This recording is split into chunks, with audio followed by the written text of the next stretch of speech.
এদিকে চট্টগ্রামে বন্যার্ত সহায়তায় ত্রাণ বিতরণ করছেন অর্থমন্ত্রী আমির খসরু মাহমুদ চৌধুরী। এ নিয়ে আমাদের সঙ্গে যুক্ত হয়েছেন চট্টগ্রামের সহকর্মী, তার সঙ্গে একটু আমরা সরাসরি রুকন উদ্দিন, তার সঙ্গে একটু কথা বলতে চাই। রুকন, কি অবস্থা? অর্থমন্ত্রী এখানে এসেছেন কিনা এবং ত্রাণ বিতরণ করেছেন কিনা বিস্তারিত জানাবেন সেখানকার কার্যক্রমের ব্যাপারে। আমি এই মুহূর্তে আছি চট্টগ্রামের সাতকানিয়া এবং চন্দনাইশ আংশিক যে স্থানটি রয়েছে দোহাজারি, সেখানে আছি। সেখানে অর্থমন্ত্রী আমির খসরু মাহমুদ চৌধুরী এসেছেন। সেখানে বন্যা কবলিত যে এলাকাটি রয়েছে, অর্থাৎ বানভাসী মানুষ যারা রয়েছে তাদের কিন্তু তিনি এখানে ত্রাণ বিতরণ করছেন। এর আগে চট্টগ্রাম নগরের পতেঙ্গা এলাকায় তিনি সেখানে যারা জলাবদ্ধতায় বন্দী ছিলেন তাদেরকে তিনি ত্রাণ বিতরণ করেছেন তাদের মাঝে।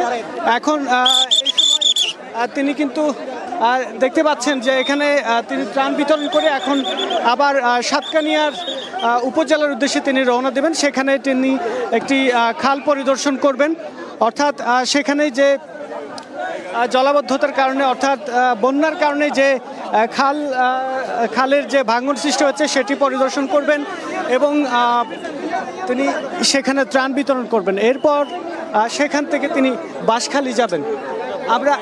আমরা একটু কথা দেওয়া হয়েছে, ৭৫,০০০ জনকে শুষ্ক খাবার দেওয়া হয়েছে। এখন ইত্যাদি দেওয়ার ব্যবস্থা হচ্ছে। পুনর্বাসন কার্যক্রম অব্যাহতভাবে থাকবে যতক্ষণ সমাপ্তি না ঘটে। পুনর্বাসন কার্যক্রম পুরোপূর্ণভাবে সমাধান না হওয়া পর্যন্ত এই কাজ অব্যাহত থাকবে। বিভিন্ন এলাকার মধ্যে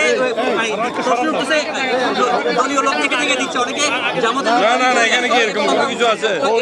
এখানে দলীয় লোকের কোনো সুযোগ নাই।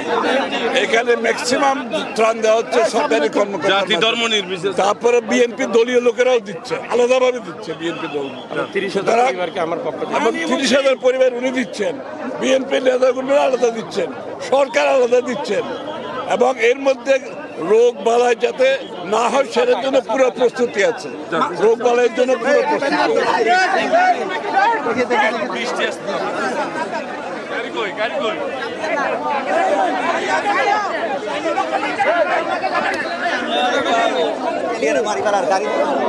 তিনি এখান থেকেই যেই জায়গাটি আছে অর্থাৎ সাতকানিয়া উপজেলার সেখানে বিভিন্ন জায়গায় তিনি ত্রাণ বিতরণ করবেন। সেখান থেকে বাঁশখালী যাবেন এবং বাঁশখালী হয়ে মূলত সেখানকার যে বন্যা কবলিত যে সকল মানুষ আছেন তাদের মাঝে আসলে ত্রাণ বিতরণ করবেন। এবং তিনি একটি কথা বলেছেন যে বন্যায় ক্ষতিগ্রস্ত যারা আছেন তাদের তিনি আসলে সরকারের পক্ষ থেকে সব ধরনের সহায়তার কিন্তু অব্যাহত রয়েছে এবং পাশাপাশি যতদিন পর্যন্ত তাদেরকে পুনর্বাসিত করা না হবে ততদিন পর্যন্ত সরকারের যে কার্যক্রম সেটি অব্যাহত থাকবে। এবং যে সকল অর্থাৎ বন্যার পর যে সকল রোডগুলো আসলে রাস্তাঘাট ক্ষতিগ্রস্ত হয়েছে সেগুলো সংস্কারও আসলে কাজ করবেন বলে জানিয়েছেন। এবং এছাড়া যেই রাস্তাগুলো ক্ষতিগ্রস্ত হয়েছে সেগুলো সংস্কারের ইতিমধ্যে নির্দেশনা দেওয়া হয়েছে বলেও কিন্তু তিনি জানিয়েছেন। এই ছিল আমার কাছে সবশেষ।